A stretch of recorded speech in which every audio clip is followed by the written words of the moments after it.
So there's this. In order to, okay, there's a way to fight fascism, but in order to fight today's modern, not even that that's really relevant, just maybe expansive is more, as far as not thinking of it as modern as advanced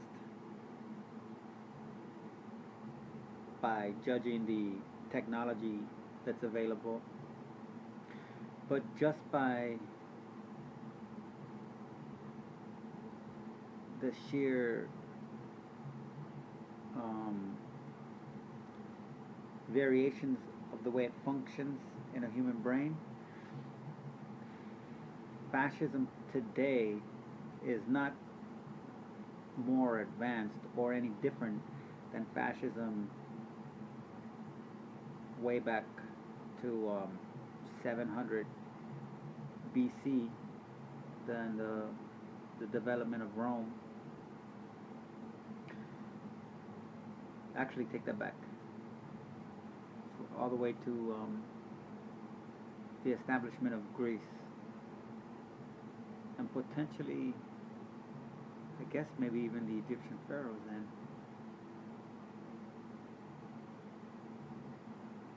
Hmm.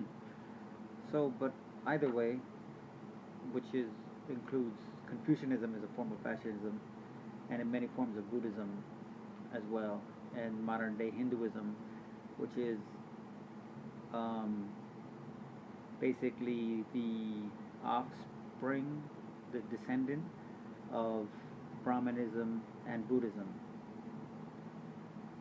which Buddhism is the same relationship to Brahmanism as Christianity has, as Islam has to Christianity, and Christianity has to Judaism. Um,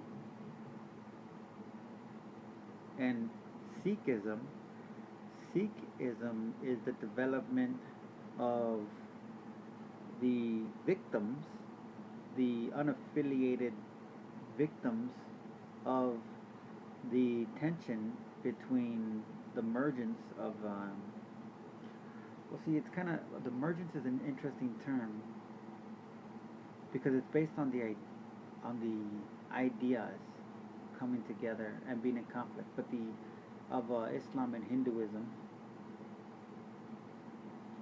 in which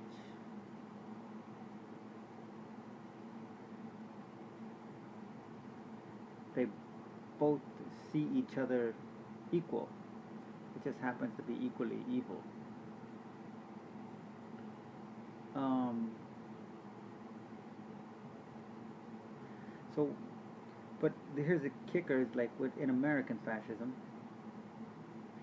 you have the power of American fascism lies in the idea, like, okay, right now in 2014, since Obama's been in office, um,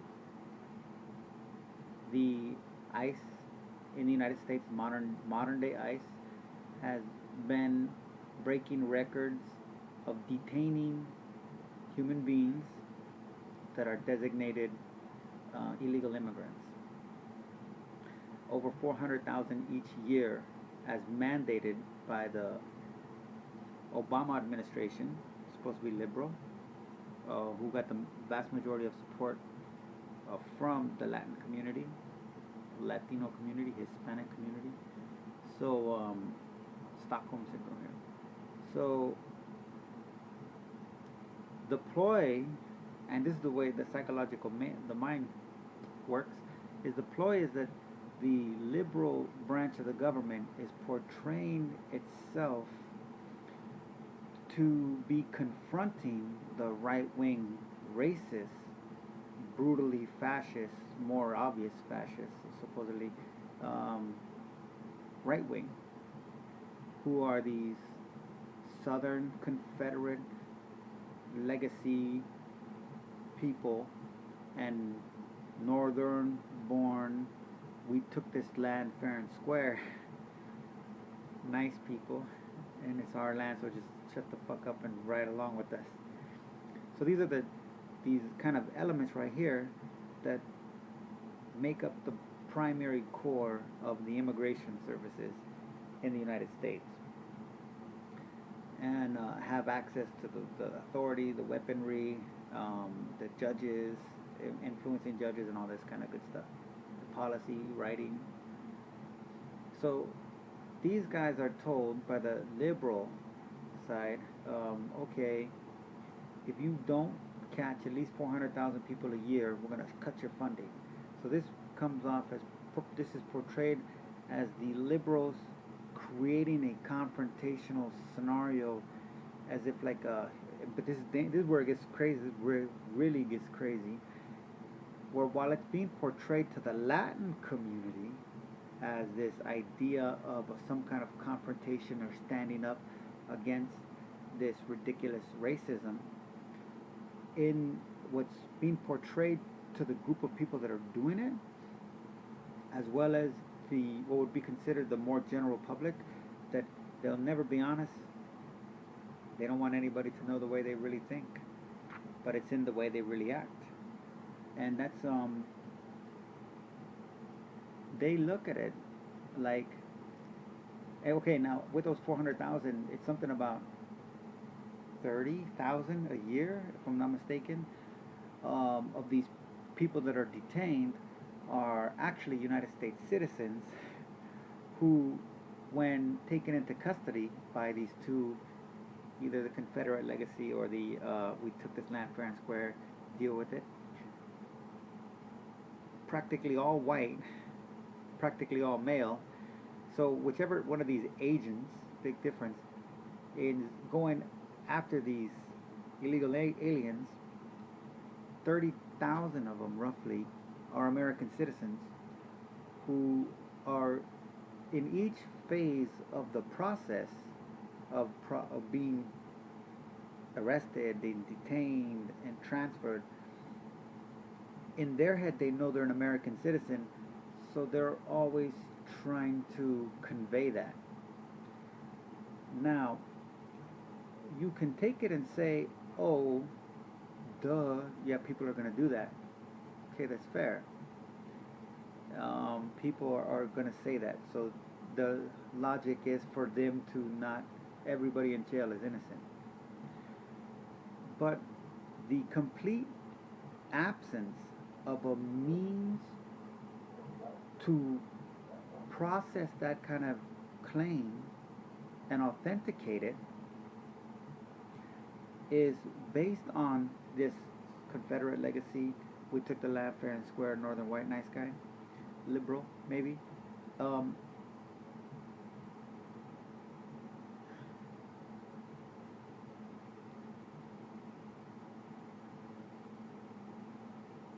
Is the value that is being conveyed there is, well, for this type of American, which meets this criteria, this is the price that they must be willing to pay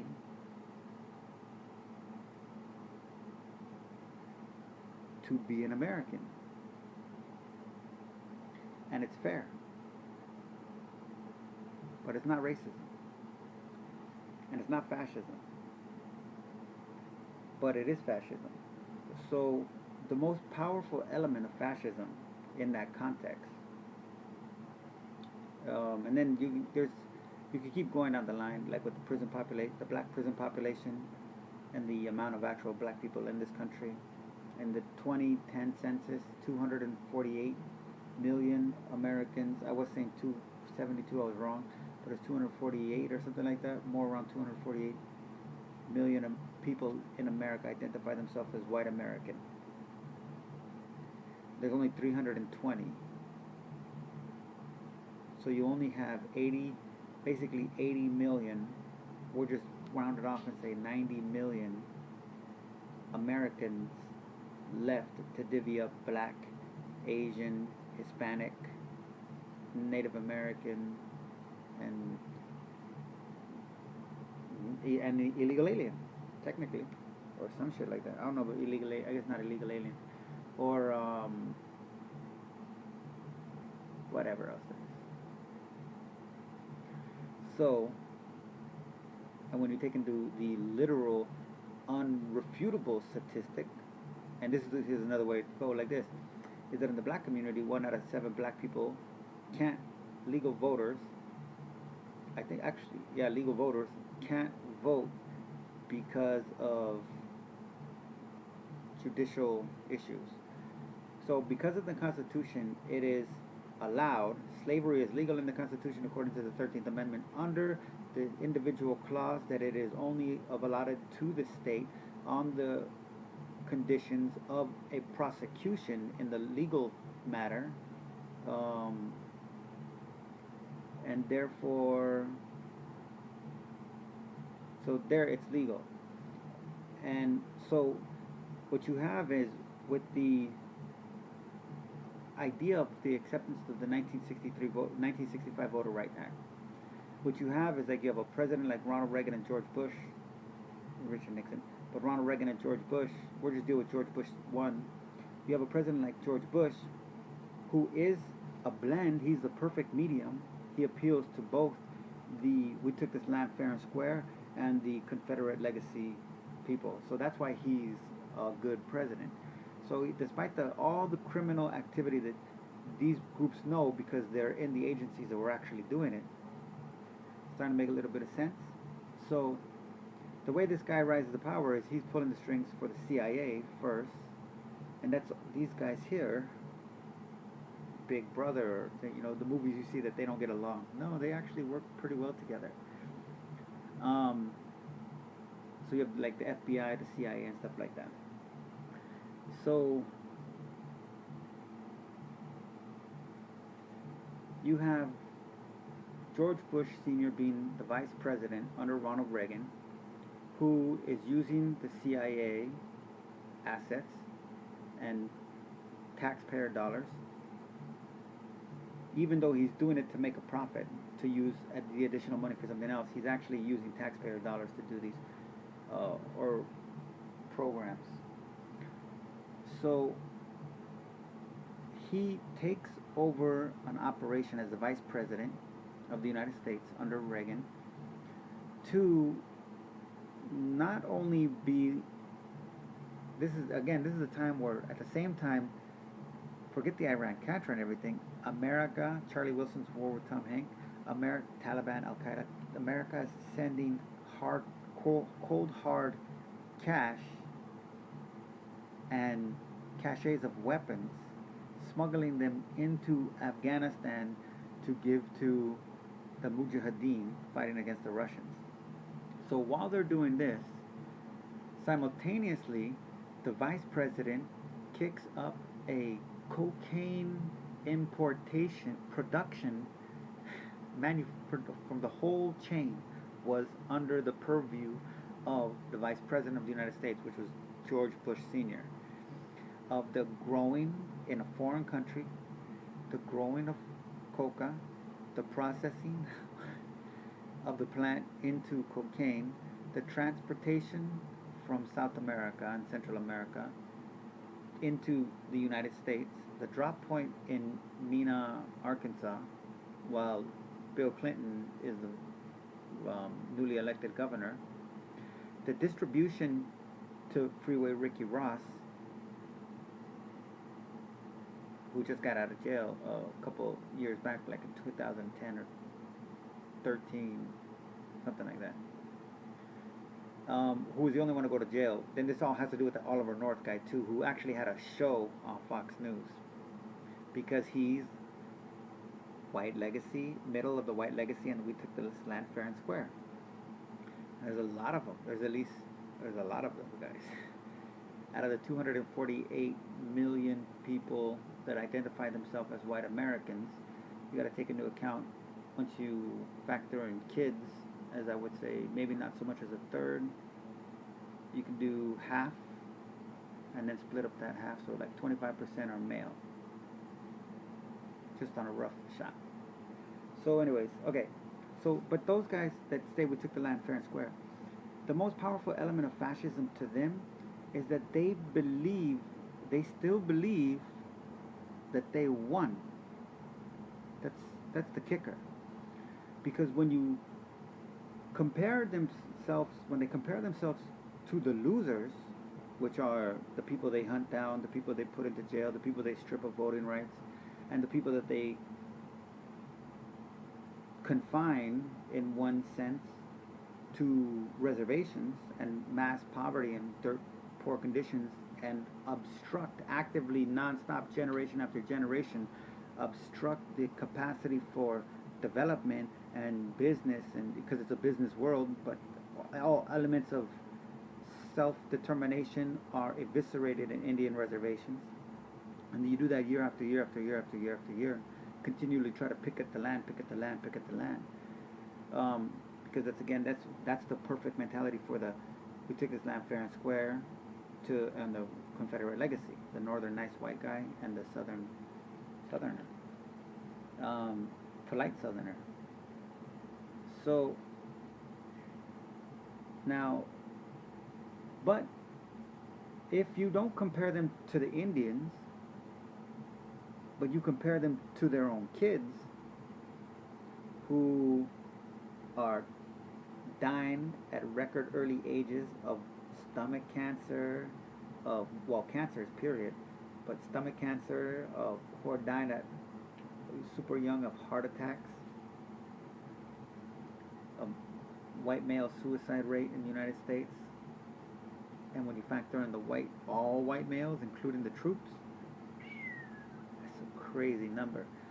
But when you don't look at that stuff and you compare themselves to the Indians, yes, they're winning. But that's where fascism has its power. Is because if the quote-unquote white man who's winning were to have the capacity to, in a sense, take a step back and look not at the Indian, the black, the Hispanic, the woman, the non-believer, the faggot, and see his life. This is what James Baldwin said. No, I don't need to, it's not about black people finding out that they're people and they're better and they deserve it. No. It's about white people coming to terms with they're not white. It's not about equality or tolerance. It's not what we have to learn. Yeah, the trick is they've been tricked that they're white, and they're only white when they do that comparison that far away.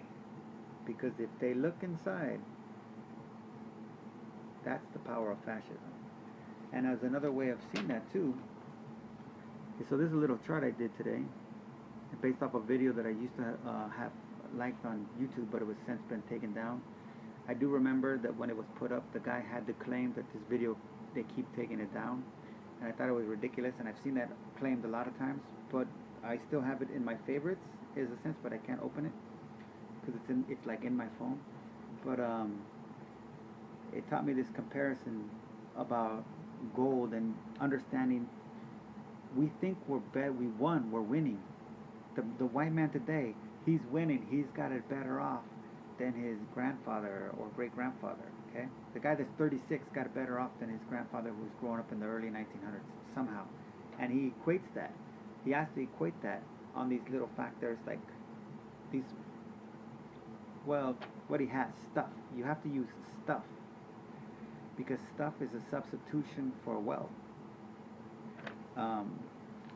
So here's my little chart.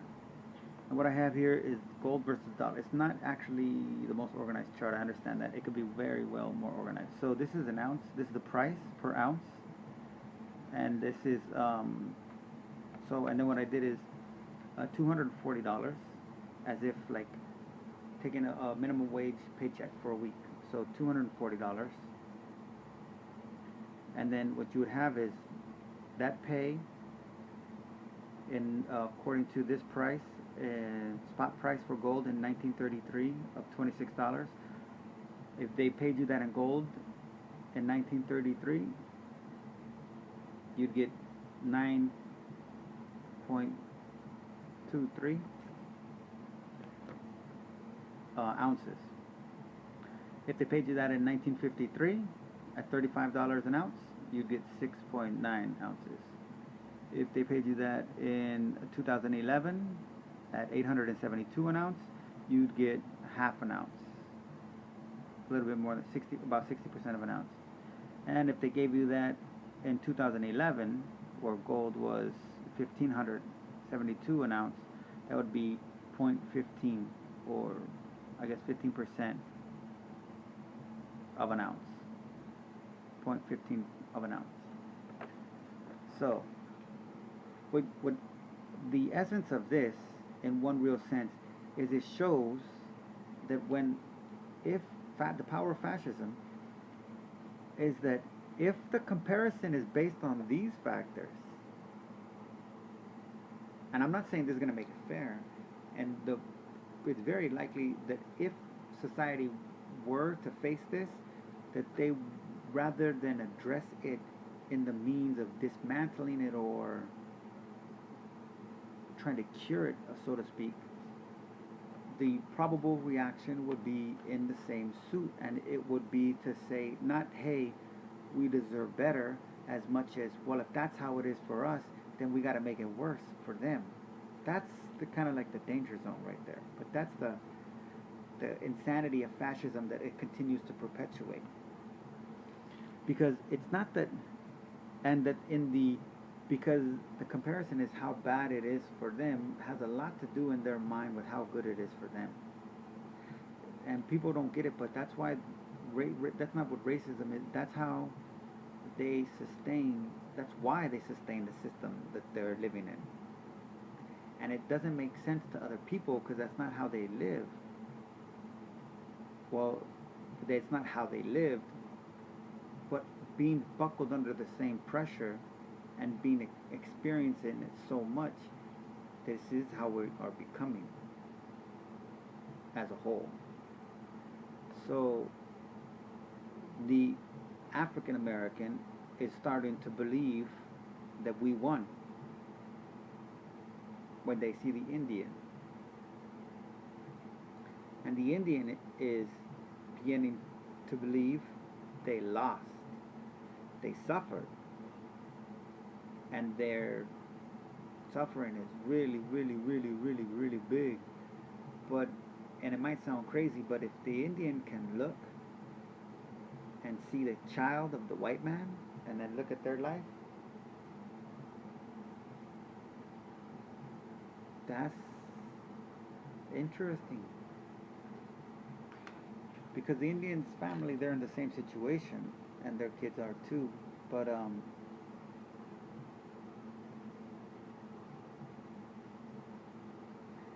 there's a song I listen to in my playlist that's Down South, and he says, people say racism is ignorance. He's like, not me. Oh no, he said, what is it? He says that the key to changing it is the youth. And the youth think differently. But it's not easy because he makes a point. He says, don't make no sense. He's like, our mamas, they raise these boys, they feed them, they change their diapers, and as soon as they turn 17, they say, call me ma'am, call me sir. So he makes a very powerful point. And right there, he's actually articulating in music, in art, the function of fascism and how effective it is. Because that's the catch, is it's like the southern white lady who's let their child be raised by a black nanny looked at it as if the ability to have your child not be a mother, or it's not actually, it wasn't that, it was the process of being a mother was not to embrace your children and engulf yourself in them and let them be engulfed in you. It was to have the means to allow somebody to deal with all of that.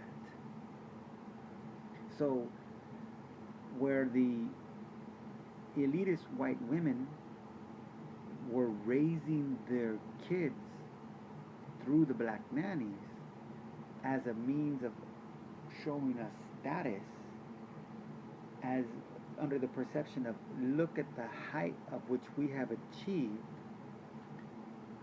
behind the veil of the facade of the wealth, the mother had been robbed of what will always be eternally, whether it's experienced as that or not, an opportunity at the most profound, beyond human experience of nurturing a life.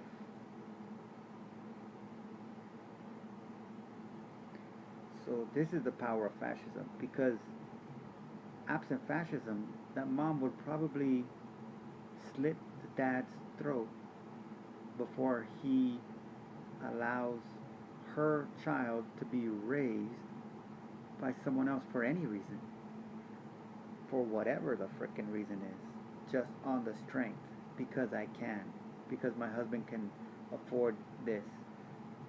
No, that was not a victory, but that's the power of fascism.